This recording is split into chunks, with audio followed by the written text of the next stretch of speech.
ए आपका दिया हुआ है, ठीक है, और इसको बताना है कि कौन कौन आइसोटॉप्स है, कौन आइसोबार्स है, कौन आइसोटोन्स है, ठीक है। तो सबसे पहले आपको समझना होगा आइसोटॉप्स क्या है, आइसोबार्स क्या है और आइसोटोन्स क्या है। नहीं, आइए आपको बताते हैं क्या होता है। सबसे पहले आप देखिए यहाँ पे पोटेशियम है, यहाँ 19 है, 39 है, तो ये ऊपर जो होता है ना, ये मास नंबर ए होता है, मास नंबर ए होता है, और यहाँ पे क्या होता है, एटॉमिक नंबर जेड होता है। आप जानते हैं एटॉमिक नंबर जेड जो होता है प्रोटॉन के संख्या के बराबर होता है, प्रोटॉन पे प्लस चार्ज होता है। किसी भी न्यूट्रल एटम में, कोई भी एटम न्यूट्रल होता है और जितना प्लस होता है उतना ही माइनस होता है, तो जितना प्रोटॉन होगा उतना ही इलेक्ट्रॉन होगा। कहने का मतलब एलिमेंट के नीचे एटॉमिक नंबर जेड होता है, जितना जेड का संख्या उतना ही प्रोटॉन प्लस वाला का संख्या और उतना ही इलेक्ट्रॉन माइनस वाला का संख्या। ये क्लियर है।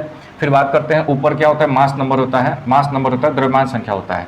और सुनिए, फिर यहाँ मास नंबर आपका हो गया, एटॉमिक नंबर हो गया जेड, प्रोटॉन का संख्या उतना है, इलेक्ट्रॉन का संख्या भी उतना है। तो फिर न्यूट्रॉन का संख्या कैसे आएगा, तो न्यूट्रॉन का संख्या आएगा ऊपर में से नीचे को माइनस कर लेंगे, ए माइनस जेड कर लेंगे, यानी 39 में से 19 को माइनस कर लेंगे, आपका क्या मिल जाएगा, 20 हो गया आपका न्यूट्रॉन का संख्या, ठीक है। इस तरह से कोई भी एलिमेंट दिया है एटॉमिक नंबर, मास नंबर, तो इसमें प्रोटॉन का संख्या, इलेक्ट्रॉन का संख्या और न्यूट्रॉन का संख्या हम कैलकुलेट कर सकते हैं। तो अब यहाँ हम समझते हैं समस्थानिक यानी आइसोटॉप, समभारिक यानी आइसोबार्स और सम न्यूट्रॉनिक यानी कि आइसोटोन्स। देखिए, तो यहाँ पे एक ट्रिक काम करेगा। आइसोटॉप्स में पी है, आइसोटॉप्स में क्या है, पी फॉर प्रोटॉन। अब प्रोटॉन एटॉमिक नंबर जेड के बराबर होता है, पी से प्रोटॉन। अब प्रोटॉन जो है एटॉमिक नंबर जेड के बराबर होता है, यानी जिसमें जेड सेम हो उसको आइसोटॉप्स कहेंगे, जिसमें जेड बराबर हो उसको क्या बोलेंगे, आइसोटॉप्स यानी समस्थानिक कहेंगे।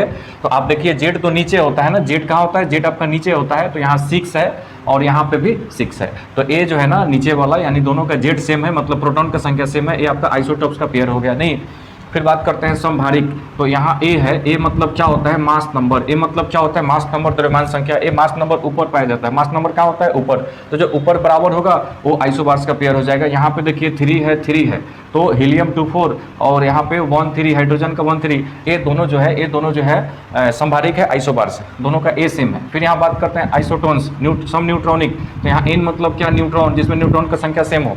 तो अब यहाँ पे आपका ये और ये चेक कर लेते हैं, न्यूट्रॉन का संख्या कैसे मिलता है, ऊपर में से नीचे को माइनस कर लेते हैं।